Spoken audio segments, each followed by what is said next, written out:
Think stock options are confusing? Well, let me break it down for you. An option gives you the right, but not the obligation, to buy or sell a stock at a set price by a certain date. There are two types of options: call options, where you're betting the stock will go up, and put options, where you're betting it'll go down. Let's say a stock is trading at $100, as you can see here in the example. If you wanted to buy 100 shares, that would cost you $10,000. But instead, you could buy one call option for just $200 to $300, depending on the time value and the expiration date that you set and the strike price. We'll get into that. So there are a couple of factors that determine that premium price you're going to pay on an option. There's a big chart when you're going to purchase your options that shows the different strike prices, the different expirations, and the different premiums. Okay, so when you're looking at that, it's all determined based off of that current market stock price, and it will fluctuate depending on the market day to day, moment to moment. But that strike price is the price that you would execute the stock at if you were going to purchase that option. And then the time value is the actual contract expiration. Now here's where it gets powerful. If the stock climbs to $120 per share, your shares would earn a $2,000 profit if you own that stock outright.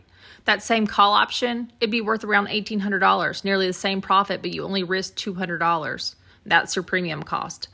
But option contracts don't work like magic. You don't magically profit from buying one. You have to wait for the stock to at least reach the break-even point, which is the strike price plus the premium price you paid. So in this case, it'd be $102 per share. Once it reaches $102, you've hit the break-even, and everything else is purely profit. You also have the time value effect, which is it decays as the expiration gets closer, which means your profit lowers as it gets closer to the expiration date.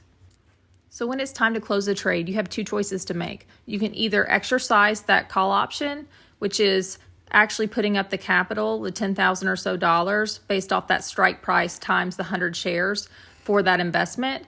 And usually people do this if they want to hold on to that stock long term and have long-term gains. Or you can just sell the option contract. And with this option is probably the most common. You have less capital involved. You only put up that premium, which is the initial $200 we discussed.